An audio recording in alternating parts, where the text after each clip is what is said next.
أعوذ بالله من الشيطان الرجيم. بسم الله الرحمن الرحيم. الحمد لله رب العالمين، والصلاة والسلام على أشرف الخلائق أجمعين، سيدنا وسيد الأولين والآخرين، حبيبنا وحبيب إله العالمين، إمام المرسلين وخاتم النبيين، رحمة للعالمين، أبي القاسم المصطفى محمد. اللهم صل على محمد وآل محمد وعلى أهل بيته الطيبين الطاهرين الهداة المهديين المعصومين المظلومين، واللعنة الدائمة على أعداء الحق والدين. أما بعد، فقد قال الله تعالى عز اسمه في محكم كتابه ومتقن خطابه. بسم الله الرحمن الرحيم. لو أنزلنا هذا القرآن على جبل لرأيته خاشعا متصدعا من خشية الله، وتلك الأمثال نضربها للناس لعلهم يتفكرون. صدق الله العلي العظيم. اللهم صل على محمد وآل محمد. ایک اور بلند تر صلوات پڑھو. اللهم صل على محمد وآل محمد. ایام محرم یا ایام حسینیہ کی ان مجلسوں میں آپ حضرات کے اذہان عالیہ میں محفوظ ہوگا کہ ہمارا عنوان گفتگو ہے قرآن اور حسین.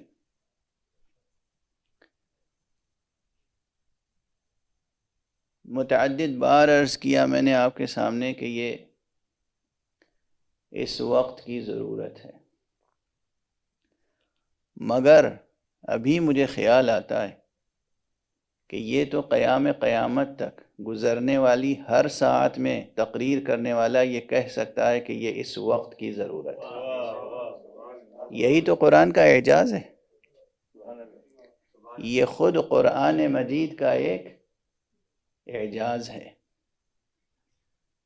قرآن، اور صرف قرآن نہیں، یہ قرآن کا بھی اعجاز ہے، یہ حسین کا بھی اعجاز ہے. قیامت تک. اور جب ہم قیامت تک کہتے ہیں تو یہ انتہائی غایت کے لیے نہیں کہتے ہیں کہ گویا قیامت کی ساعت جیسے ہی شروع ہوگی یہ بیان باطل ہو جائے گا. یہ تک کا استعمال اسی طرح کئی معنویتیں رکھتا ہے اردو میں، جیسے حتیٰ کا استعمال عربی میں. یعنی یہ تو اب ابدی حقیقت ہے. قیامت تک، قیامت میں، قیامت کے بعد قرآن اور حسین دو زندہ حقیقتیں ہیں، اور دونوں لا زوال حقیقتیں ہیں، دونوں جاودانی حقیقتیں ہیں. یہ صرف زمانی اور دہری حقیقتیں نہیں ہیں، سرمدی حقیقتیں ہیں. یہ دونوں وہ حقیقتیں ہیں جو اس انسان کو بھی، انسان فانی کو، انسان آنی و فانی و زمانی کو، انسان خاطی و انسان خاکی کو، انسان نوری اور انسان معصوم بنانے والی حقیقتیں ہیں.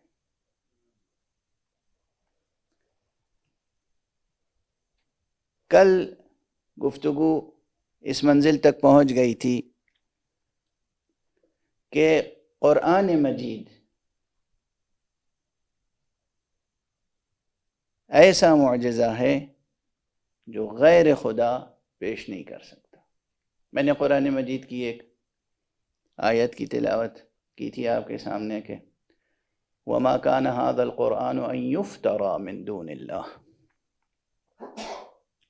وَلَكِن تَصْدِيقَ الَّذِي بَيْنَ يَدَيْهِ وَتَفْصِيلَ الْكِتَابِ لَا رَيْبَ فِيهِ مِن رَبِّ الْعَالَمِينَ۔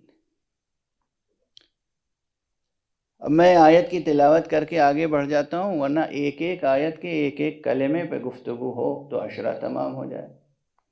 حوالہ دے کر آگے بڑھ رہا ہوں۔ اس ضمن میں اور اس سے قبل اور اس کے بعد میں نے مثال میں خود آپ کے جوہر سخن کی بات کی تھی۔ خود قرآن مجید کی ایک آیت میں یہ بات کہی گئی، سورہ مبارکہ ذاریات میں ہے غالباً، فَوَرَبِّ السَّمَاءِ وَالْأَرْضِ إِنَّهُ لَحَقٌّ مِثْلَ مَا أَنَّكُمْ تَنطِقُونَ۔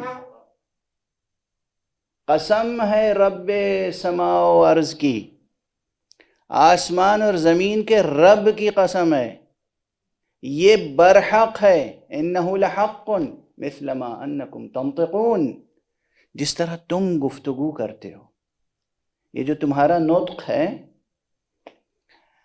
مجھے افسوس کے ساتھ کہنا پڑتا ہے کہ اس آیت کی اتنی دلاویز طریقے سے مثال دی ہے نطق کی قرآن مجید نے کہ مفسرین کو جس طرح اس کا حق ادا کرنا چاہیے تھا ابھی تک حق ادا نہیں ہو سکا ہے، واقعاً حق ادا نہیں ہو سکا ہے۔ اور مفسرین کے مختلف اقوال کو سامنے رکھ کر میں یہ گزارش کر سکتا ہوں کہ اگر اس طرح غور کیجئے کہ شک کرنے والوں یا انکار کرنے والوں، جہالت کی بنیاد پر انکار کرنے والوں یا دانستہ انکار کرنے والوں، انکار کرنے والوں کی قسمیں ہوتی ہیں اور شک کرنے والوں کی بھی قسمیں ہوتی ہیں، شبہات پیدا کرنے والوں کی قسمیں ہوتی ہیں۔ کچھ وہ ہیں جو واقعاً جاہل ہیں، نادان ہیں، جہل و نادانی کی بنا پہ انکار کرتے ہیں۔ جہل و نادانی، علم کی کمی کی بنیاد پر شکوک پیدا ہو جاتے ہیں، شبہات پیدا ہو جاتے ہیں۔ اصلا شک کے معنی ہی جہل کے ہیں۔ شک کے کیا معنی ہیں؟ شک کے معنی جہل۔ فرق ہے لفظ جہل میں اور لفظ شک میں تو اتنا، عموماً لوگ کہہ دیتے ہیں مجھے اس بارے میں شک ہے، اور اس میں کوئی اپنی ذلت نہیں محسوس کرتے۔ اگر وہ یہ کہیں کہ میں جاہل ہوں اس معاملے میں تو بڑی توہین محسوس کریں گے، حالانکہ معنی وہی ہیں۔ شک کے معنی کیا ہیں؟ اب یہ تو آپ حضرات کے سامنے وہ اصول کی ابتدائی کلاسوں میں بیان کرتے ہیں اس طریقے سے، یا منطق کی ابتدائی کلاسوں میں، کہ 100% کسی چیز کا علم ہو آپ کو تو اسے کہتے ہیں علم یا یقین، اور اگر 50% ایک طرف خیال جا رہا ہو اور 50% دوسری طرف، 50% پازیٹیو سائڈ میں، 50% نیگیٹو سائڈ میں، تو رزلٹ کیا ہوگا؟ 100% ہوگا یا زیرو؟ واضح ہے، زیرو ہی تو ہوگا۔ تو اگر کوئی شخص کہہ رہا ہے کہ اس حقیقت کے بارے میں مجھے شک ہے، یعنی جہل ہے، نہ ہاں کہہ سکتے ہیں نہ کہہ سکتے ہیں، تو شک یعنی جہل۔ اگر یہ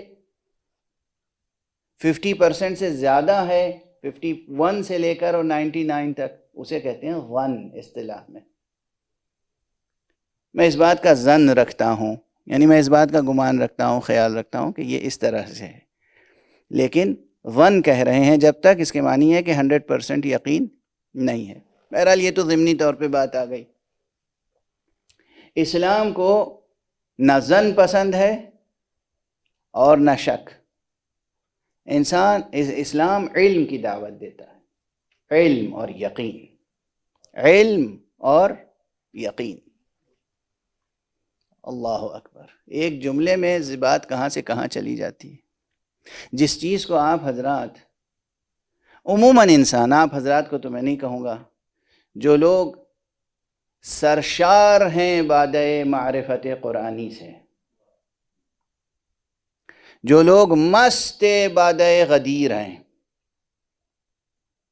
جو لوگ ولایت، نبوت اور توحید کی شرابوں سے سیراب ہیں، ان لوگوں کے لیے یہ بات درست نہیں ہے۔ عام طور پر انسان جس چیز کو سب سے زیادہ ناپسند کرتا ہے اور وہ ہے موت، حق سبحانہ و تعالیٰ نے اس موت کو بھی انسان کے لیے آخری وقت میں سبب علم بنا کر اس کو یقین کا نام دیا ہے۔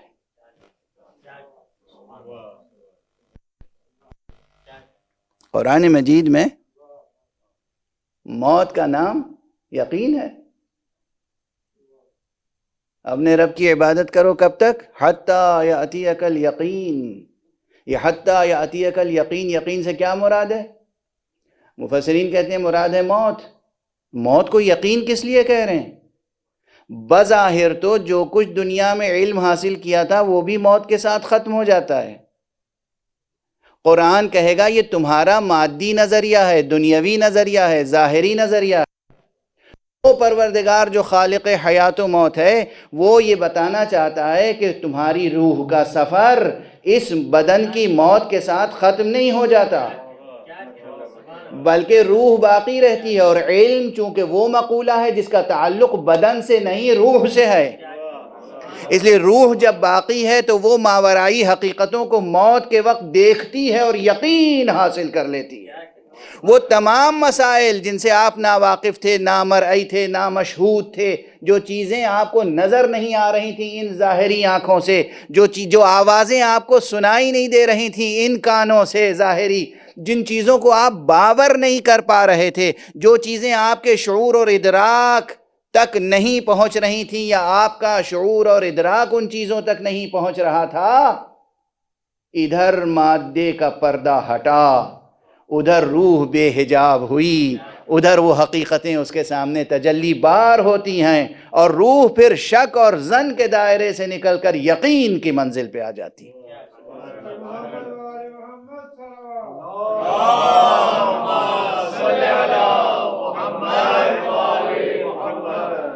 تو بہرحال یہ ہے لطف پروردگار، یہ ہے اس خدا کی قسم اس کائنات کے اسرار پر کتنی گفتگو کی جا سکتی ہے۔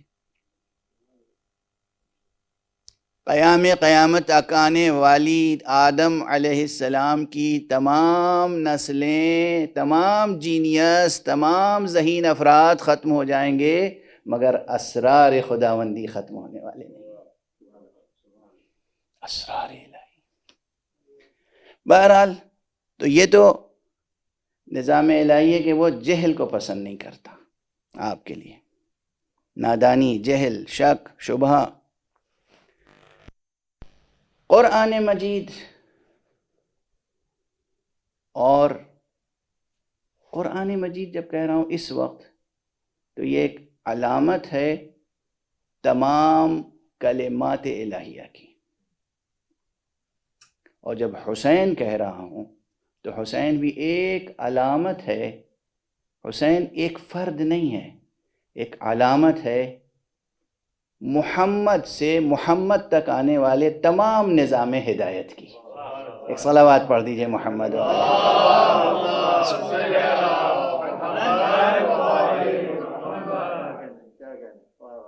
وہ محمد جو اس وقت بھی نبی تھے جب آدم آب و گل کے درمیان تھے، وہ محمد جو خاتم النبیین بن کر آئے، وہ محمد جو خاتم اوصیاء بن کے آئیں گے، اس پورے نورانی روحانی معصوم سلسلہ ہدایت کی ایک بڑی علامت ہے حسین۔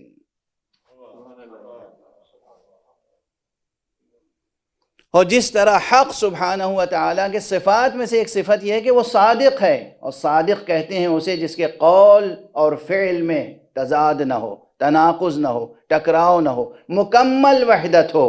اسی طرح قرآن قول حق ہے اور حسین فعل حق ہے۔ یہ پورا سلسلہ ہدایت فعل ہے، اور وہ پورا قرآن اور کلمات الہیہ کا سلسلہ یہ قول ہے. اس قول اور فعل میں بھی وہی وحدت ہے جو ایک صادق کے قول و فعل میں وحدت ہونی چاہیے. جو ایک صادق کے قول و عمل میں وحدت ہونی چاہیے وہی وحدت ہے حسین اور قرآن میں. ایک صلوات پڑھ دیجئے محمد.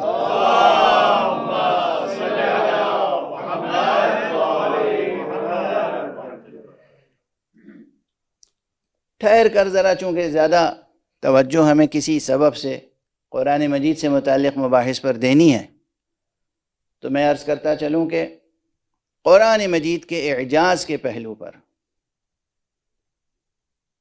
خود قرآن مجید میں جو آیتیں پیش کی گئیں اس میں مثلا سورہ مبارکہ بقرہ میں بھی یہ آیت موجود ہے کہ وَإِن كُنتُمْ فِي رَيْبٍ مِّمَّا نَزَّلْنَا عَلَىٰ عَبْدِنَا فَأْتُوا بِسُورَةٍ مِّن مِثْلِهِ وَادْعُوا شُهَدَاءَكُم مِّن دُونِ اللَّهِ إِن كُنتُمْ صَادِقِينَ. اگر تمہیں اس کلام میں شک ہے، ان کنتم فی ریب، ریب شک، تو پھر لے آؤ کوئی ایک ہی سورہ لے آؤ اور اس کے ساتھ خدا کے علاوہ کسی اور کو لے آؤ اپنا حامی و ناصر و مددگار اور گواہ بنا کر. من دون اللہ، خدا کے علاوہ. یہ میں روزانہ ایک دو مثالیں عرض کر رہا ہوں کہ خود قرآن مجید میں ان تمام اعتراضات کا جواب پہلے سے دیا جا چکا ہے. اب پھر تجزیے اور تحلیل کی منزل میں ہم آئیں کہ قرآن مجید تحدی ہے، معجزہ ہے، چیلنج ہے. کس کے لیے؟ افسوس یہ ہے کہ بہت سے علماء، عرب علماء اس بات پر مصر ہیں کہ قرآن کا راز معجزہ ہونے کا مضمر ہے اور منحصر ہے اس کی عربیت میں، فصاحت و بلاغت میں. معجزہ بیان ہے، معجزہ فصاحت ہے، معجزہ بلاغت ہے. مجھے سخت اختلاف ہے اس سے. بزرگ علماء ہیں، میں کیا اب نام کس کے گناؤں، قدماء سے لے کر اس دور کے علماء تک. لیکن دوسرے طرف یہ رائے رکھنے والے بھی ہیں کہ قرآن مجید کی شان فصاحت و بلاغت معجزہ ضرور ہے، مگر قرآن مجید کی کل شان اعجاز اس کی فصاحت و بلاغت میں مضمر نہیں ہے. یہاں جو وجداناً بعض باتیں کہی جا سکتی ہیں جو عام حضرات کی بھی سمجھ میں آ جائیں اور علمی اصطلاحوں میں وہ علم کلام کی کتابوں میں بھی درج کی جا سکتی ہیں، وہ یہ ہیں کہ ایک طرف ہمارا مسلمہ عقیدہ یہ ہے کہ رسول خاتم صلی اللہ علیہ وآلہ وسلم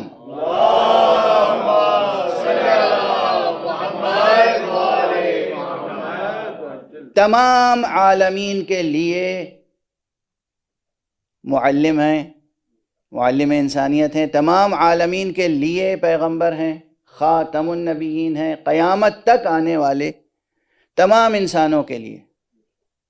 اور یہ معلوم ہے بالبداہہ، سامنے کی بات ہے، وجداناً قیامت تک آنے والے تمام عالمین میں جتنے انسان ہیں سب کی زبان عربی نہیں ہے. تو اگر پیغمبر کی حجت صرف ان لوگوں پر تمام ہوتی ہے جو عربی زبان بولنے والے ہیں، تو یہ کافی نہیں ہے ان لوگوں کے لیے جو عربی زبان نہیں بولتے، جن کی مادری زبان عربی نہیں ہے، جن کی علمی زبان عربی نہیں ہے، جن کی فکری زبان عربی نہیں ہے. فرینچ، جرمن، انگلش، لیٹن، دنیا کی سینکڑوں زبانیں. ایک شخص جو اس زبان میں پیدا ہوا، اگر اس پر مقام ختم نبوت کا اعجاز ظاہر نہیں ہوتا تو اس پہ حجت کیسے تمام ہوگی؟ واضح ہے. میں اس کے سامنے کہوں کہ میں مطمئن ہوں میرے لیے یہ معجزہ ہے، وہ کہے گا آپ کے لیے یہ معجزہ ہے، میرے لیے کیا ہے؟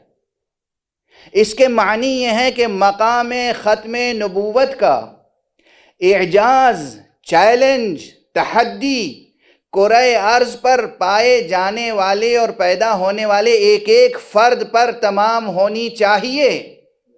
توجہ رکھیے گا اور ہمارے آپ جب تک یہ نہیں ہوگا حجت تمام نہیں ہوگی.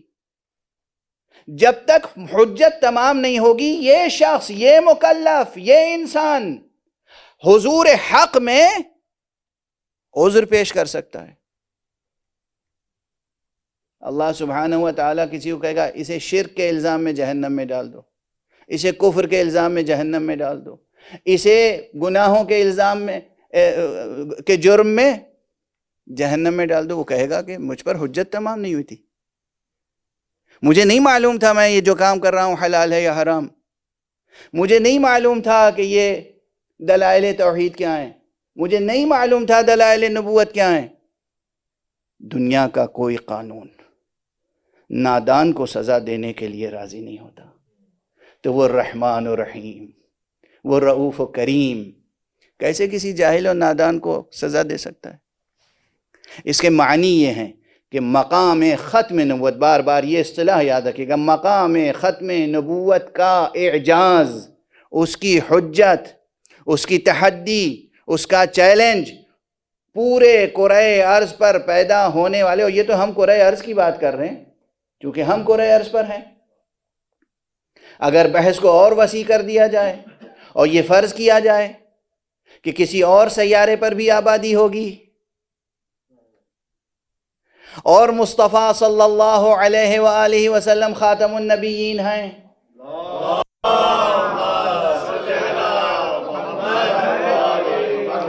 رحمت عالمین ہیں، اور عالمین کو اس وسیع مفہوم میں لیا جائے جو 21ویں صدی کے مطابق ہے.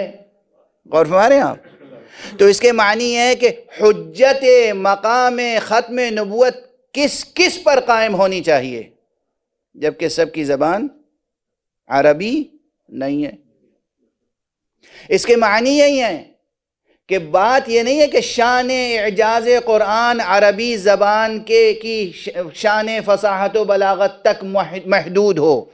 عربی زبان کے لیے عربی فصاحت و بلاغت کا معجزہ بھی ہے قرآن، لیکن ہمیشہ ہمیشہ عقل انسانی کے لیے، عقل انسانی کے جتنے عقلی مسائل پیدا ہوں گے، جتنے روحانی مسائل پیدا ہوں گے، ہمیشہ ہر وقت قرآن مجید حرف آخر لیے ہوئے موجود ہوگا. اور فرما رہے ہیں آپ، یہ شان اعجاز قرآن. کیا سمجھ رکھا ہے لوگوں نے قرآن مجید کو؟ کیا سمجھ رکھا ہے قرآن مجید کو؟ ایک لطیف سی بات اور ہے، ایک بلند صلوات پڑھیں تو عرض کروں آپ کے ساتھ.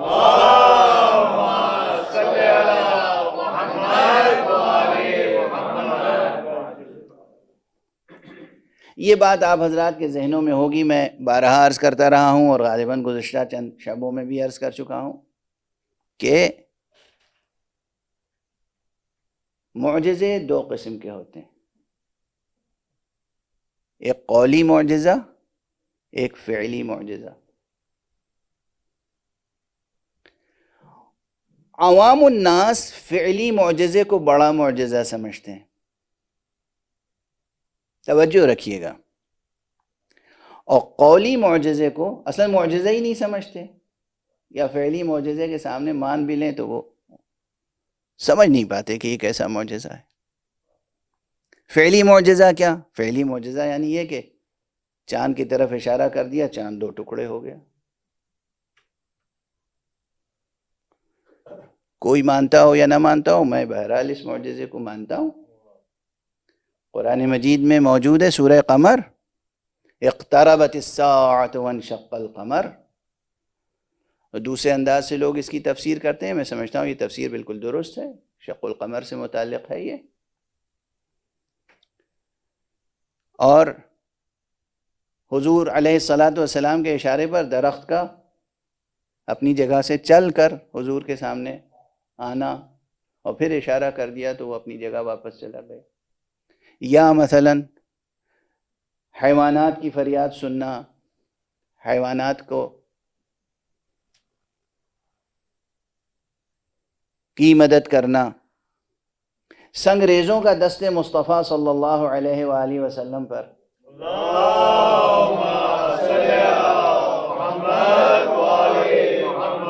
کلام کرنا، یہ سب معجزات ہیں، تواتر سے ہیں۔ پورا لشکر کا لشکر پیاسا ہے، راستے میں پانی ختم ہو گیا، اور آپ کی انگلیوں کے درمیان سے، انگشتان مبارک سے اتنا پانی نکلا کہ پورا لشکر سیراب ہو گیا۔ یہ معجزات تواتر کے ساتھ موجود ہیں تاریخ میں۔ یہ سب ہے فعلی معجزات۔ اس طرح کے اور بہت سے، مردے کو زندہ کر دینا بہت بڑا معجزہ ہے، لیکن فعلی معجزہ ہے۔ فعلی معجزے جتنے بھی ہوں انہیں چھوٹا معجزہ سمجھتا ہے خود پروردگار۔ علم کلام میں یہ ثابت ہے کہ چھوٹے معجزے، یہ معمولی چھوٹے معجزے، یعنی یہ تو معصومین کے لیے معمولی باتیں ہیں۔ چھوٹے معجزہ کا بات سمجھے آپ، کہ یہ معصومین کے لیے معمولی باتیں ہیں۔ قرآن سب سے بڑا معجزہ ہے۔ عجیب، قرآن سب سے بڑا معجزہ ہے۔ راز کیا ہے اس میں؟ رمز کیا ہے؟ راز اور رمز یہ ہے، فعل جو اس زمان و مکان کے حصار میں وجود میں آتا ہے، یہ فعل ظرف فعل آنات ہیں زمانی، اور زمان ظرف زمان یہ مسلسل ایک آن فنا ہوتا ہے تب دوسرا آن آتا ہے، ایک ثانیہ فنا ہوتا ہے تو دوسرا ثانیہ آتا ہے، ایک منٹ فنا ہوا تو دوسرا منٹ آیا، ایک گھنٹہ گزر گیا تب دوسرا گھنٹہ آیا۔ ٹھیک ہے نا؟ یہ بات سمجھ میں آ رہی ہے؟ ہماری ایک سانس چلی گئی تب دوسری سانس آئی، ہماری زندگی کا ایک دن ختم ہو گیا تب دوسرا دن آیا۔ یہ زمانہ جو ہے یہ مسلسل منقرض ہو رہا ہے، ختم ہو رہا ہے۔ واضح ہے؟ جو چیز ظرف زمان میں ہوگی وہ اتنی ہی دیر رہے گی جتنی دیر وہ فعل انجام پائے گا۔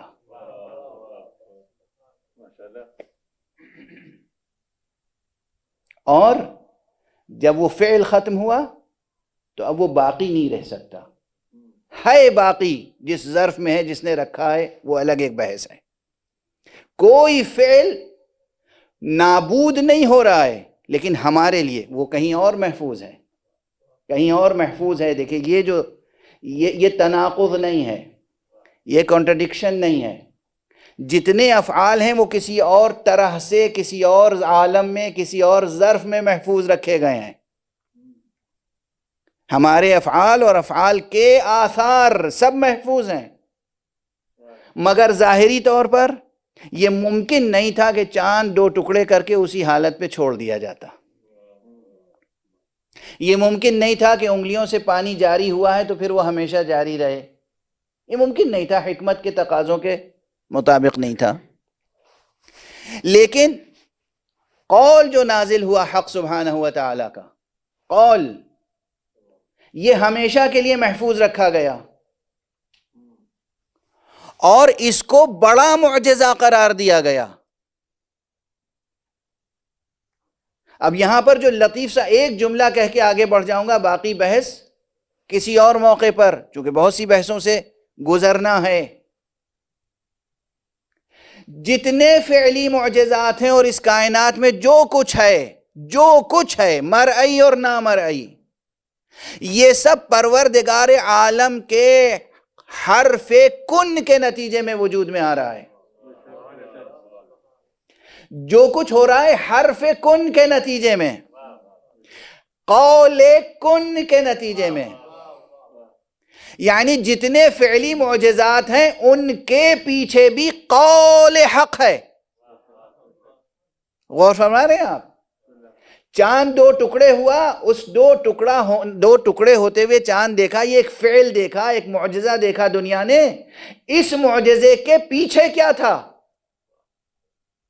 قول حق، چاہے وہ براہ راست حق سبحانہ و تعالی سے متعلق ہو، یا حق سبحانہ و تعالی کی طرف سے صاحب عہدہ، صاحب منصب، کسی شخصیت کے توسط سے، اللہ کے اذن سے وہ قول کار فرما ہوا ہو. اور فرما رہے ہیں آپ، تو تمام افعال ازل سے ابد تک جو کچھ ہو رہے ہیں اس کے پیچھے ہے قول حق. تمام انبیاء کو اللہ سبحانہ و تعالی نے فعلی معجزات دے کر بھیجے. مصطفیٰ صلی اللہ علیہ وآلہ وسلم کو قول دے کر بھیجا. اور جب تک یہ قول موجود ہے، جو لوگ اس قول کے ساتھ وابستہ ہیں وہ ایسے نہ جانے کتنے اور معجزات ظاہر کر سکتے ہیں. ایک صلوات پڑھ دیجئے محمد و آلہ.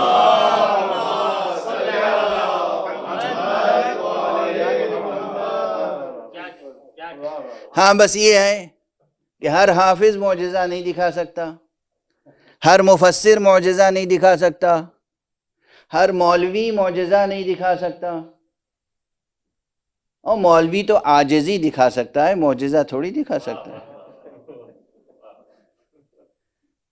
عاجزی دکھا سکتا ہے. بہرحال کیوں نہیں دکھا سکتا؟ کیوں نہیں دکھا سکتا؟ اس کا سبب ظاہر ہے، معجزہ، صاحب معجزہ کے ہاتھ میں معجزہ رہتا ہے. بہت پہلے میں نے شاید 20-25 سال پہلے یہ مثال دی تھی. عصائے موسیٰ معجزہ تھا نا، لیکن یہ معجزہ کب تک تھا؟ جب تک دست موسیٰ میں رہے. اگر دست موسیٰ سے بڑھ کر فرعون اسے اپنے ہاتھ میں لے لے تو کیا دست فرعون میں بھی اس کی شان اعجاز باقی رہے گی؟ فرعون کے ہاتھ میں جا کر عصائے موسیٰ، وہی عصائے موسیٰ فرعون کے ہاتھ میں معجزہ نہیں رہے گا، لیکن جب تک موسیٰ کے ہاتھ میں رہے گا معجزہ رہے گا. اسی طرح قرآن جب تک دست محمد پر رہے گا معجزہ رہے گا.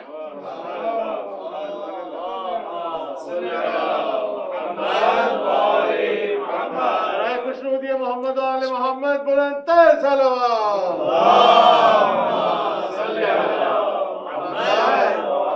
ابھی بات بہت ادھوری اور بہت تشنا ہے، اگر یہیں رک جاؤں تو بہت سے اعتراضات وارد ہوں گے. جب تک دست معجز نما پر رہے گا معجزہ رہے گا.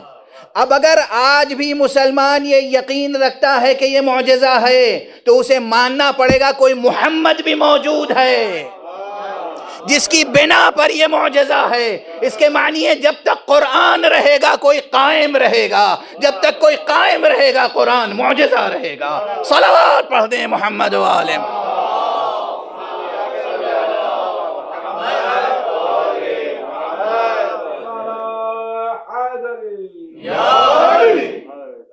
قرآن معجزہ ہے، قرآن کی شان اعجاز، قرآن کی شان اعجاز ازلی ہے، ابدی ہے. قرآن معجزہ تھا، معجزہ ہے، معجزہ رہے گا. اور ہاں، اس سے پہلے عرض کر چکا اس کے کچھ کرامات غیر معصوم، غیر امام، غیر نبی کے ذریعے سے بھی ظاہر ہو سکتے ہیں. وہ کرامات ہیں. مرتضی علم الہدا بسم اللہ الرحمن الرحیم لکھ کر کسی کو دے دیں. یہ جو آثار ظاہر ہوتے ہیں یہ معجزہ تھوڑی ہے، یہ کرامات ہیں. کوئی بات اقوا انسان، کوئی صادق اللہجہ انسان، کوئی ایسا انسان جو رزق حلال اور صدق مقال کا پابند ہو، وہ قرآن مجید کا ایک سورہ پڑھ کر کسی بیمار پہ دم کر دے، شفا حاصل ہو جائے گی. یہ کرامت ہے. یہ کرامت بھی ظاہر اس لیے ہو رہی ہے کہ صاحب اعجاز موجود ہے. اگر صاحب اعجاز موجود نہ ہوتا تو اس متقی شخص کے ہاتھوں سے بھی کرامت کا اظہار ممکن نہ ہوتا. اور ہمارے یہاں اب یہ پیچیدہ بحثیں ہیں، تہ در تہ بحثیں ہیں. شاید علم کلام کی عام کتابوں میں ان مسائل پر تفصیل سے گفتگو بھی نہیں ہوئی ہے. نہیں ہوئی ہے ان مسائل پر تفصیل سے گفتگو. جس زاویے سے اس وقت آپ کے سامنے گزارش کیا میں نے، قرآن معجزہ ہے، زندہ معجزہ ہے، اور ایسا معجزہ ہے کہ جس کے ذریعے سے کرامتیں اور معجزات ظاہر ہو سکتے ہیں. لیکن اس کا راز یہی ہے کہ صاحب کلام بھی زندہ ہے اور جس کے سپرد کیا ہے کلام وہ بھی زندہ ہے. اللہ بھی حی و قیوم ہے اور یہ کلام بھی حی و قیوم ہے، اور جس کے سپرد کیا گیا ہے اس کا وجود مبارک بھی حیات اور قیومیت کی صفتوں سے، اس کی عنایت سے متصف ہے. صلوات پڑھ دیجئے محمد والے.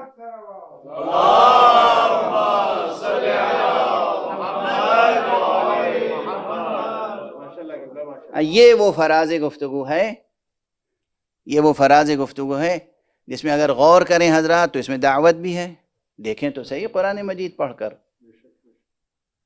آئینہ قلب صاف ہو، آئینہ ذہن پاک ہو، حق سبحانہ و تعالی. کوئی کسی بھی نام سے پکارتا ہو خدا کو،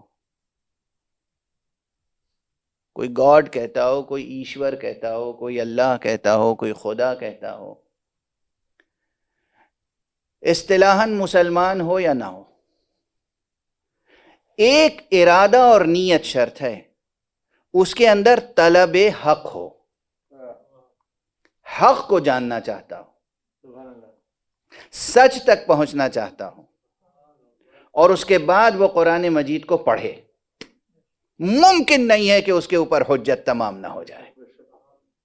اور یہاں عربی زبان کا جاننا نہ جاننا مسئلہ نہیں ہے. اور فرما رہے ہیں آپ، عربی زبان کا جاننا شرط نہیں ہے. اب میں عرض کر رہا ہوں قرآن مجید کا کوئی ترجمہ بھی پڑھ لے، لیکن اگر ارادہ اس کا، دیکھیے یہاں مسئلہ کیا ہے، ارادہ اس کا سچا ہو،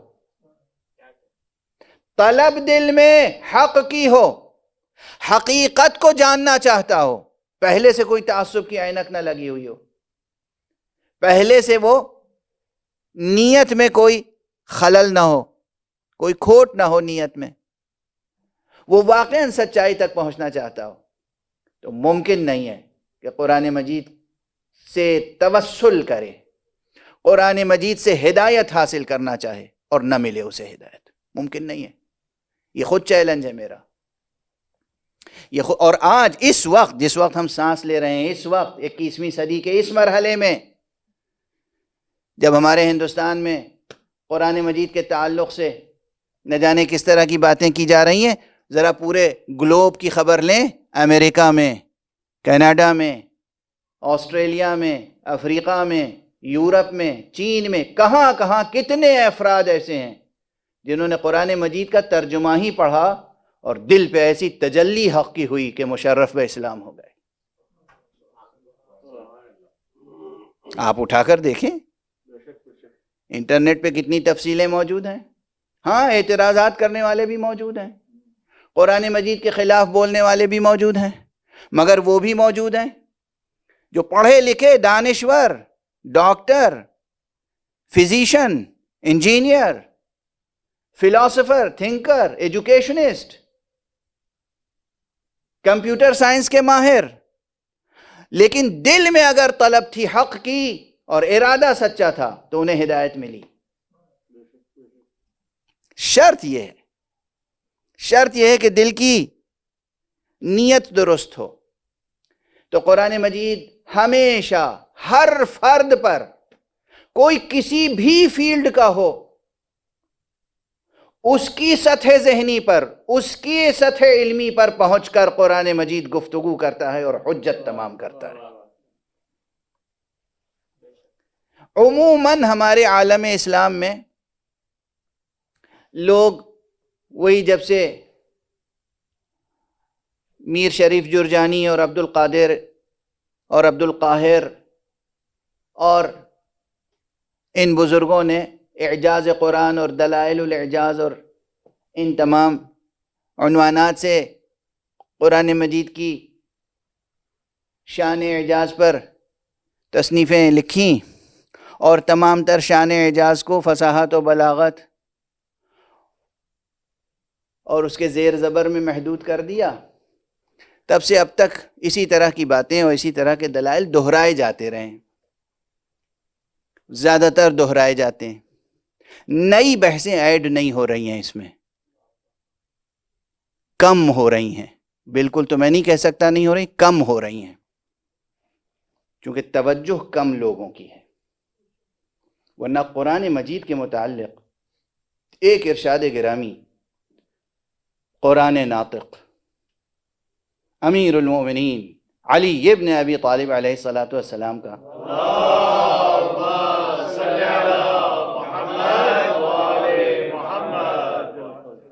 آپ کے کئی خطبے نہج البلاغہ میں موجود ہیں، اور نہج البلاغہ کے علاوہ دوسری کتابوں میں موجود ہیں، اور رسول اللہ صلی اللہ علیہ وآلہ وسلم کے ارشادات تو موجود ہیں ہی قرآن مجید کی عظمت اور اس کی خصوصیتوں کے تعلق سے۔ لیکن دو فقرے امیر المومنین علیہ السلام کے، یا تین فقرے عرض کروں گا صرف ایک طویل خطبے سے، فرماتے ہیں کہ لا تفنى عجائبه ولا تنقضي غرائبه ولا تكشف الظلمات الا به۔ اس کے عجائبات کبھی فنا ہونے والے نہیں ہیں۔ کس کے؟ قرآن مجید کے عجائبات، فصاحت نہیں کہی، بلاغت نہیں کہی، اس کے عجائبات فنا ہونے والے نہیں ہیں۔ اور اس کے غرائب کا ترجمہ میں معجزات کرتا ہوں اگر آپ کی اجازت ہو۔ اس کے معجزات، اس کے غرائب کبھی ختم ہونے والے نہیں ہیں۔ وَلَا تُكْشَفُ الظُّلُمَاتُ إِلَّا بِهِ، اور ظلمتیں چھٹیں گی نہیں مگر قرآن مجید کے وسیلے سے۔ یہ خود کلام تحدی ہے، چیلنج ہے۔ تو اگر امیر المومنین علیہ السلام فرما رہے ہیں کہ اس کے عجائبات و غرائبات ختم ہونے والے نہیں ہیں، اس کے معنی یہ ہیں کہ ہر نئی نسل نئے علم لے کر آئے گی، اور ہر نئے علم کی روشنی میں جب بھی قرآن مجید کو پڑھا جائے گا تو وہ سب سے بلند سطح علمی پہ نظر آئے گا۔ ہر نئی نسل، ایک چھوٹی سی مثال عرض کر دوں، پہلے تو بس یہ تھا کہ آیتیں اور جملے اور حرف گنتے تھے قرآن مجید کے۔ قرآن مجید میں کتنی آیتیں ہیں، قرآن مجید میں الفاظ کتنے ہیں، قرآن مجید میں الف کتنی بار آیا، قرآن مجید میں بے کتنی بار آیا، تے کتنی بار آیا، تمام 28 حرف کی فہرست موجود ہے۔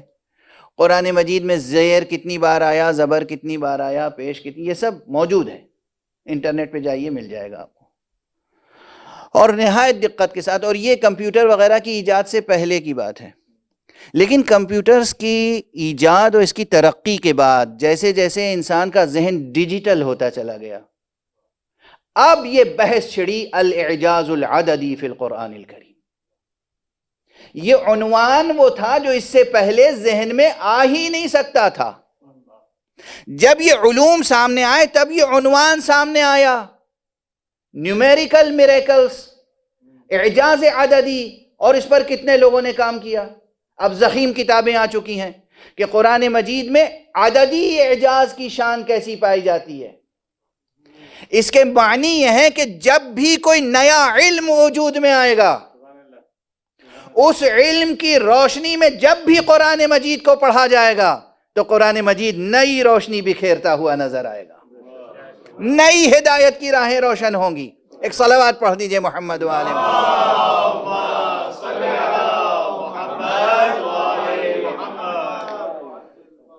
یہ قرآن، آپ قرآن مجید کو عربی زبان کی صرف ایک فصیح و بلیغ اور ایک اچھی کتاب و عظیم کتاب کی حیثیت سے نہ دیکھیں، وہ بات جو کہی گئی، نور مشیت سے جو عبارت لکھی گئی، قلم مشیت سے جو عبارت لکھی گئی، جو بات کہی گئی، لفظ سے معنی تک اور معنی سے لفظ تک، قرآن مجید اپنی ہر سطح وجود پر معجزہ ہے۔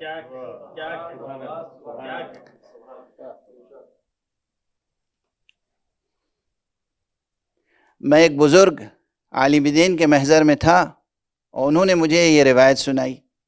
اب آپ کو بھی میں یہ روایت سنا دوں اور پھر گفتگو کو آگے بڑھاؤں۔ ایک صلوات پڑھ دیجئے محمد۔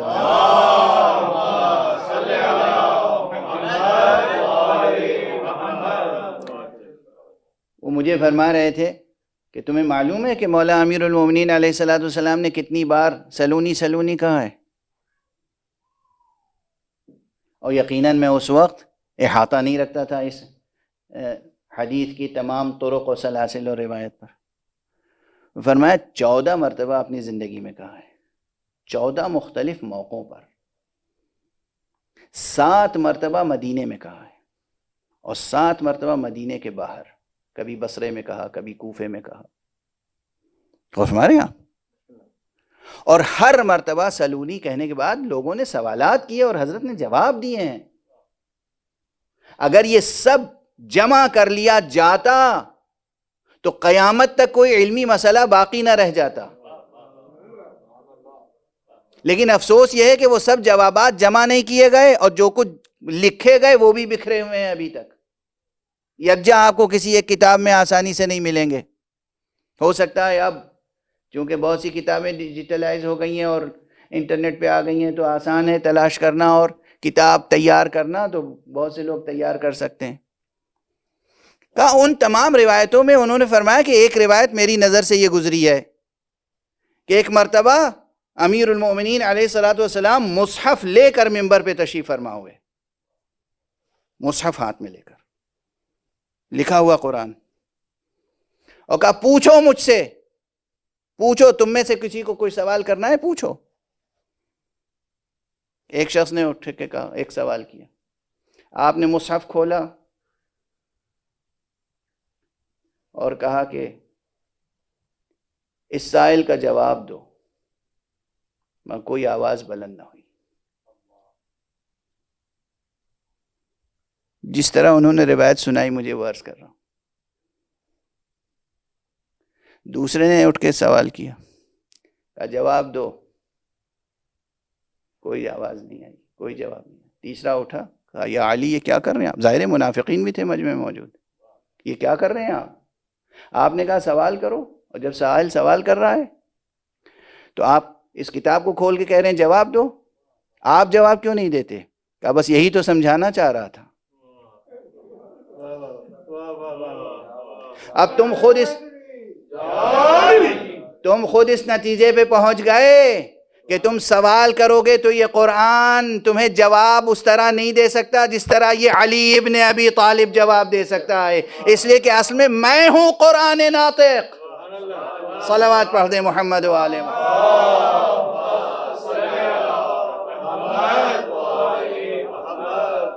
آپ نے اپنی حیات طیبہ میں متعدد مقامات پر کہا ہے میں ہوں قرآن ناطق۔ جنگ صفین کے بعد جب جنگ نہروان میں خوارج جمع ہوئے اور حضرت عبداللہ ابن عباس کو آپ نے ان سے مناظرے کے لیے پہلے بھیجا، کہا ان سے گفتگو کرو، مناظرہ کرو، بتاؤ انہیں کہ میں کون ہوں۔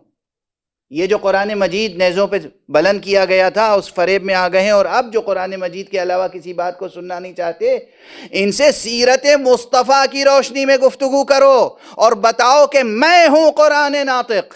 اللہ اکبر، اور فرما رہے ہیں میں ہوں قرآن ناطق۔ یہ امیر المومنین علی ابن ابی طالب علیہ الصلوۃ والسلام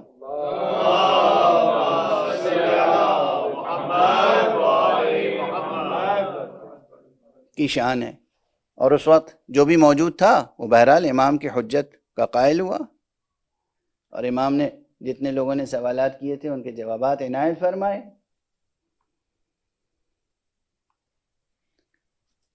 آپ حضرات کے علم میں ہے کہ بظاہر تو ان مجلسوں میں میری آواز پہ کوئی بہت زیادہ فرق نظر نہیں آ رہا ہے، لیکن میں ایک طویل اور تکلیف دہ علالت سے گزر کے آیا ہوں، تو اب اس سے زیادہ گفتگو اس وقت کرنا مشکل محسوس ہو رہا ہے، تو آپ اجازت دیں تو بس ایک فقرہ عرض کروں گا، آپ کی طبیعتیں منقلب ہو جائیں گی۔ البتہ یہ جملہ میرا ہے اور میں اس سے پہلے 1 یا 2 مرتبہ ممبر پہ عرض کر چکا ہوں۔ اکثر یہ بحث ہوتی ہے قرآن صامت، قرآن ناطق، قرآن صامت، قرآن ناطق۔ یہ بحث خود بہت تہدار ہے، اور مختلف زاویوں سے یہ گفتگو مختلف نتائج تک پہنچاتی ہے۔ ورنہ خود معصومین علیہم الصلاۃ والسلام کے ارشاد کی روشنی میں خود یہ قرآن جسے ہم صامت کہتے ہیں، اور ابھی جو میں نے روایت اس بزرگ عالم کے حوالے سے نقل کی، اور میں نے خود اس کی سند وغیرہ کی تحقیق نہیں کی ہے، اس کی روشنی میں یہ قرآن صامت ہے، اور بظاہر قرآن صامت ہے، یعنی خاموش۔ اسی قرآن کو خود معصوم نے ایک مقام پہ قرآن ناطق کہا ہے۔ اسی قرآن کو، یہ جو ہمارے اور آپ کے پاس ہے، اسے قرآن ناطق کہا ہے۔ اب کس مفہوم میں کہا ہے؟ وہاں کس معنی؟ قرآن صامت بھی معصوم کی زبان پہ آیا، قرآن ناطق بھی معصوم کی زبان پر آیا، اور نہ صرف یہ کہ قرآن ناطق سے تعبیر کیا، بلکہ حکم دیا استنطقوا بالقرآن، قرآن سے استنطاق کا حکم دیا، قرآن سے گفتگو کرو، قرآن سے باتیں کرو، قرآن سے جواب حاصل کرو۔ تو کیا یہاں تناقض ہے، کانٹرڈکشن ہے، آپ کی عام اصطلاح میں تضاد ہے؟ نہیں، دونوں باتیں اپنی اپنی جگہ اپنے اپنے زاویے سے درست ہیں۔ یہ قرآن ناطق بھی ہے، اور یہ قرآن صامت بھی ہے، اور اگر عطرت مصطفیٰ ساتھ ہو تو یہ قرآن کافی بھی ہے۔ جملہ محفوظ رکھیے گا، یہ اگر بہت بڑا ہے، اگر عطرت مصطفیٰ ساتھ ہو تو یہ قرآن کافی بھی ہے۔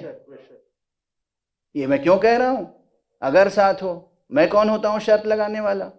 ارے خود مصطفیٰ صلی اللہ علیہ وآلہ وسلم اعلان کر گئے، اور خود امیر المومنین علیہ السلام اعلان کر گئے کہ قرآن ہمارے ساتھ ہے اور ہم قرآن کے ساتھ ہیں، اور ہم ایک دوسرے سے جدا نہیں ہو سکتے۔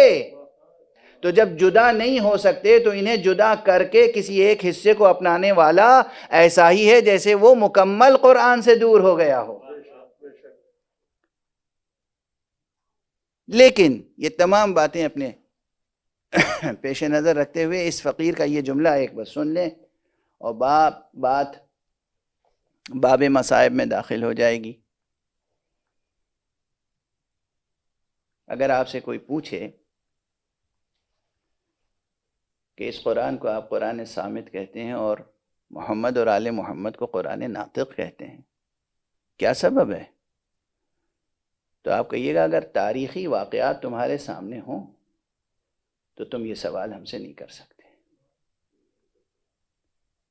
تم نے تاریخ میں سنا ہوگا کہ معاویہ نام کا بھی کوئی حکمراں گزرا ہے۔ معاویہ نے امیر المومنین حضرت علی ابن ابی طالب خلیفہ رسول کے مقابلے میں جنگ کی، اور جب جنگ ہارنے لگا تو اس نے نیزے پہ قرآن بلند کیا، لیکن قرآن کچھ نہیں بولا، خاموش رہا، قرآن خاموش رہا، اور نتیجہ کیا ہوا کہ مسلمان ٹکڑوں میں بٹ گئے۔ لیکن اسی معاویہ کے بعد اس کا بیٹا یزید تخت نشین ہوا، اور اس نے عطرت مصطفیٰ میں سے ایک شخص کا سر کاٹ کر نو کے نیزہ پہ بلند کیا، اور تاریخ گواہ ہے کہ وہ سر خاموش نہیں رہا۔ وہ کہیں قرآن مجید کی آیتوں کی تلاوت کرتا تھا اور کہیں قرآن مجید کی آیتوں کی تفسیر کرتا تھا، اور نو کے نیزہ پہ بلند تھا۔ اس قرآن کا خاموش رہنا، اس قرآن کا بول کر گواہی دینا، قرآن کی تلاوت کرنا بتاتا ہے وہ قرآن صامت ہے، یہ قرآن ناطق ہے۔ بس عزیزان گرامی، آپ حضرات ملتفت ہو گئے ہیں، آج چھٹی مجلس ہے، اور آج جو ترتیب ہم نے قائم کر رکھی ہے، عزاداروں نے قائم کر رکھی ہے، وہ خصوصی طور پر آج آقا حسین کو بی بی جناب زینب کے بچوں کا پرسہ دیتے ہیں۔ اجرکم علی اللہ، کیا المناک شہادتیں ہیں، کیا المناک شہادتیں ہیں۔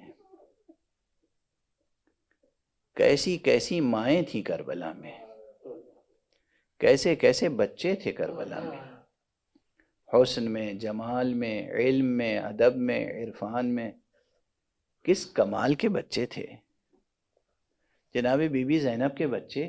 اگر کربلا میں حضرت علی اکبر شبیہ پیغمبر تھے تو بس یہ سمجھ لیجئے کہ جناب زینب کے بچے شبیہ جعفر اور شبیہ حمزہ تھے. سید الشہداء حمزہ کی ایک شبیہ ہے، ایک جعفر طیار کی شبیہ ہے، اس لیے کہ دونوں بچے کس کے ہیں؟ عبداللہ ابن جعفر طیار کے. اور بی بی جناب زینب کی آغوش کے پالے ہیں، بی بی جناب زینب کے بچے ہیں دونوں. شب عاشور تمام رات بی بی زینب اپنے بچوں کی تربیت کرتی رہی. بار بار فرماتی تھی بیٹا کل اپنے ماموں کے سامنے مجھے شرمندہ نہ کرنا. اللہ اکبر. دنیا کی ہر ماں کی خواہش ہوتی ہے کہ اس کے بچے سلامت رہیں، مگر کربلا کی مائیں بچوں کی طرح مچل رہی تھیں کہ ان کے بچے حق پر قربان ہو جائیں.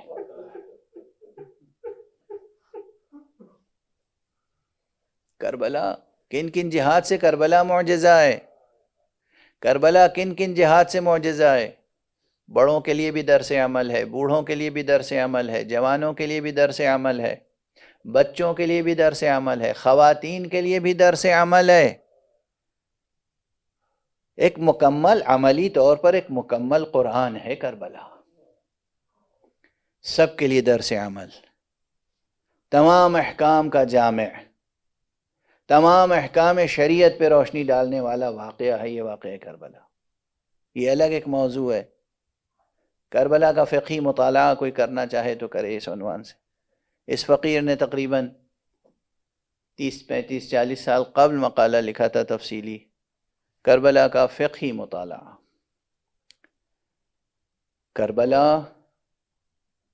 کربلا میں خاص طور پر سرکار سید الشہداء کے قافلے میں کاروان شہادت میں 9 مائیں تھیں جن کے بچے کربلا میں شہید ہوئے. 9 مائیں جن کے بچے کربلا میں شہید ہوئے. لیکن ان تمام بچوں میں، ان تمام ماؤں میں جناب زینب کا ایک خاص مرتبہ ہے، اس لیے کہ انہیں ہم ثانیہ زہرا کہتے ہیں. جناب زینب سلام اللہ علیہا کے متعلق بس میں اجازت دیجئے کہ مرحوم شاعر علامہ جمیل مظہری کے 2 مصرے دہرا دوں، پھر آپ کو اندازہ ہوگا بی بی زینب کا جذبہ کیا ہے اور بی بی زینب کی قربانی کی عظمت کیا ہے. علامہ جمیل مظہری نے کسی مرثیے میں بیت میں فرمایا ہے کہ قتل فرزند پا راضی با ارادہ تو نہ تھیں، قتل فرزند پا راضی با ارادہ تو نہ تھیں، ہاجرہ صبر میں زینب سے زیادہ تو نہ تھیں. جناب بی بی ہاجرہ نے جناب اسماعیل کی قربانی گوارا کی، مگر کس دل سے، کس جذبے سے، کس انداز سے، تاریخ میں موجود ہے. جناب ابراہیم جب لے کر گئے ہیں تو ماں کو یہ بتا کے نہیں گئے تھے کہ ہم قربان کرنے کے لیے جا رہے ہیں. اور جب جناب اسماعیل آئے ہیں اور بیٹے کے گلے پر صرف ایک نشان ہلکا سا دیکھا ہے تو جناب ہاجرہ کیا کیا تڑپ کے روئی ہیں. لیکن یہاں یہ نہیں کہ زینب کو معلوم نہیں ہے، زینب کو معلوم ہے، زینب خود آمادہ کر رہی ہیں. حسین روک رہے ہیں، زینب آمادہ کر رہی ہیں. بار بار بچے صبح عاشور ہونے کے بعد آتے ہیں، مامو جان مجھے بھی اجازت دیجئے، مامو جان مجھے بھی اجازت دیجئے. فرماتے ہیں جاؤ بیٹا جاؤ، خیمے میں جاؤ، تم اپنی ماں کے لیے سہارا ہو. بار بار بچے آتے ہیں، کہتے ہیں مادر گرامی نے تو سجا کے بھیجا ہے، یہ میرے سر پہ عمامہ مادر گرامی نے باندھا ہے، یہ میری کمر میں تلوار مادر گرامی نے باندھی ہے، مجھے اجازت دے دیجئے ورنہ میری مادر گرامی دودھ بخشنے کے لیے آمادہ نہیں ہے. اصرار ہے ماں کا، جاؤ بچوں فرزند رسول پر قربان ہو جاؤ. اجرکم علی اللہ. اصل قدر و قیمت کس چیز کی ہے؟ فرزند رسول. کاش آج بھی جہاں تک آواز جا رہی ہو، جتنے مسلمان سن رہے ہیں اور غیر مسلم سن رہے ہیں، سب اس بات کو سمجھیں. حسین فرزند رسول، حسین، حسین حجت حق، حسین فرزند رسول پر قربان ہو جاؤ. ایسا نہ ہو کہ تمہارے جیتے جی دشمن کا کوئی وار حسین تک پہنچ جائے، کوئی تیر حسین تک پہنچ جائے، کوئی پتھر حسین تک پہنچ جائے. اور تاریخیں گواہ ہیں کہ دونوں بچے ماں سے رخصت ہو کر اور امو سے اپنے ماموں سے اجازت لے کر میدان میں آئے. زیادہ عمریں نہیں ہیں، عباس سے بہت چھوٹے ہیں، علی اکبر سے بھی چھوٹے ہیں، زیادہ عمریں نہیں ہیں، مگر دونوں نوجوان دونوں بچوں نے خوب جنگ کی. کہتے ہیں کئی دشمنوں کو ہلاک کیا، خوب جنگ کی. دونوں ساتھ ساتھ جنگ کر رہے تھے. بعض روایتوں میں کہ ایک کے بعد دوسرا گیا. بعض روایتوں میں جو ہمارے ہاں شعراء خطبہ عموماً بیان کرتے آئے ہیں، دونوں بچے جنگ کر رہے تھے. یہ تحقیقی موضوع ہے، مقام تحقیق پر گزارش کروں گا. لیکن جو اصل واقعہ ہوا، ایک مرتبہ جنگ کرتے کرتے شامی لشکریوں نے دونوں بچوں کو علیحدہ علیحدہ گھیر لیا. دونوں ایک دوسرے سے دور ہو گئے. بیچ میں ایک فوج کا ریلا آ گیا، ایک نے ادھر حلقہ کیا، ایک نے ادھر حلقہ کیا. اور اب اس کے ہاتھ میں جو اسلحہ تھا وہ انہی بچوں کے اوپر استعمال ہو رہا تھا. نیزے، تیر، تلواریں برسنے لگیں. دونوں ہاشمی بچوں نے، حضرت جعفر طیار کے دونوں پوتوں نے، عبداللہ ابن جعفر طیار کے دونوں بچوں نے، زینب کے دونوں بچوں نے خوب داد جہاد دیا، خوب داد شجاعت دی، خوب جہاد کیا. لیکن کب تک جہاد کرتے؟ یہ دنیا دار امتحان ہے، یہ دنیا دار ابتلا ہے. یہاں ہر وقت معجزوں سے کام نہیں لیتے ہیں اولیاء اللہ. ایک مرتبہ ایک بھائی زمین پر آیا، ادھر دوسرا بھائی زمین پر آیا. دونوں نے آواز دی، ماموں جان ہمارا آخری سلام. آقا حسین میدان کربلا میں آئے. بس آپ ہر ذاکر سے سنتے ہیں، مگر جب تک اس فقرے کو ادا نہ کر لیا جائے، اپنی بھر تک بھی زینب کو پرسہ دینے کا حق ادا نہیں ہو سکتا. آقا حسین آئے اور انہوں نے دونوں بچوں کو عباس کے سہارے سے، اکبر کے سہارے سے اٹھایا، لے جا کر خیمہ گاہ میں انہیں زمین پر لٹا دیا. اور ایک عجیب و غریب کیفیت یہ تھی، جب بھی کوئی بنی ہاشم کا بچہ، بنی ہاشم کا جوان شہید ہوتا تھا، لاشا آتا تھا، استقبال کے لیے سب سے آگے زینب ہوتی تھی. لیکن جب خود جناب زینب کے بچے آئے، جناب زینب وہاں موجود نہیں تھی. جناب امام حسین نے بچوں کو زمین پہ لٹایا، پوچھ رہے ہیں کہاں ہے میری زینب، کہاں ہے میری زینب، کہاں ہے؟ میں کم سے کم زینب کو یہ تو کہہ دوں، اے بہن زینب تمہاری قربانی بارگاہ الہی میں قبول ہو گئی. بتانے والوں نے بتایا، آقا فرزند رسول، زینب تو وہ گوشے میں سجدہ شکر میں پڑی ہوئی ہیں، سجدہ کر رہی ہیں. پروردگار شکر ہے تیرا کہ تو نے مجھے مادر گرامی دختر رسول فاطمہ زہرا کے حضور میں مجھے سرخرو کر دیا. عزیزان گرامی، میرے برادر معظم حضرت حجت الاسلام والمسلمین علامہ سید ذوالقدر صاحب تشریف فرمائیں. پروردگار ان کی توفیقات میں اضافہ فرمائے، ان کا سایہ برقرار رکھے. بہت پہلے انہوں نے اپنے استاد بزرگوار کی روایت سے یہ روایت پڑھی تھی کربلائے معلیٰ میں ان کی موجودگی میں ان سے یہ روایت نقل کر رہا ہوں. عزیزان گرامی، آپ سے برداشت نہ ہوگا، یقیناً تڑپ تڑپ کے آپ پرسہ دیں گے. آقا حسین نے بار بار بی بی زینب کو پکارا اور اس کے بعد دونوں بچوں کے درمیان خود زمین پر لیٹ گئے، سر سے عمامہ اتارا، خود زمین پر لیٹ گئے. کبھی اس طرف کروٹ لے کر اس بچے کو سینے سے لگایا، کبھی اس طرف کروٹ لے کر اس بچے کو سینے سے لگایا، خوب پیار کیا. کبھی پیشانی پہ بوسہ دیتے تھے، کبھی رخسار پر، کبھی ہونٹوں پر، کبھی سینے پہ بوسہ دیتے تھے. زینب مبارک ہو، تمہاری قربانیاں قبول بارگاہ الہی ہو گئی. انا للہ وانا الیہ راجعون، رضا بقضائہ وتسلیما لامرہ. پروردگار ہمیں علوم قرآن اور معارف اہل بیت سے آشنا فرما. پروردگار معبود ہماری اس عبادت عزا کو قبول فرما. پالنے والے پروردگار ہمیں علوم قرآن اور معارف اہل بیت سے آشنا فرما. پروردگار ملت اسلامیہ کے تمام مسائل کو حل فرما۔ پروردگار اس عالم انسانیت پر کرم فرما۔ پروردگار انسانیت بے چین ہے۔ پروردگار کرۂ ارض پر جتنے انسان ہیں ان تک اپنی رحمت کا فیضان پہنچا دے۔ پروردگار یہ بیماریاں، یہ وبائیں دور ہوں۔ پروردگار جو لوگ جن پریشانیوں میں ہیں ان کی وہ پریشانیاں دور فرما بحق ذکر حسین۔ پروردگار تیرے راہ میں شہید ہونے والے عظیم ترین شہید حسین کا تذکرہ ہو رہا ہے۔ اس تذکرے کے صدقے میں نام حسین کی گونج کے صدقے میں دنیا سے ہر مصیبت کو دور فرما۔ ہمارے سروں پر علماء اعلام کا، علماء حق کا سایہ برقرار رہے۔ پروردگار دینی مرجعیات کی حفاظت فرما۔ پروردگار عزاداروں کی حفاظت فرما۔ پروردگار امام حسین کے تمام سلامیوں اور ماتمیوں کی حفاظت فرما۔ پروردگار فقہ حسین کے محافظ فقہا اور مجتہدین کی حفاظت فرما۔ معبود آیت اللہ العظمیٰ سید علی سیستانی اور آیت اللہ العظمیٰ ولی فقیہ رہبر ملت اسلامی سید علی حسینی خامنئی کی اپنی خاص حفظ و امان میں پروردگار ان کی ہدایتوں کو پروان چڑھا۔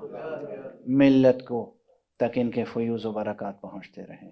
معبود اپنے ولی آخر، ولی اعظم، ولی معصوم، جان زہرا، فرزند رسول حضرت خاتم الوصیہ امام کو اذن ظہور عطا فرما اور ان کے ہاتھوں سے اپنی رحمت و رافت و عدالت کا پرچم لہرا۔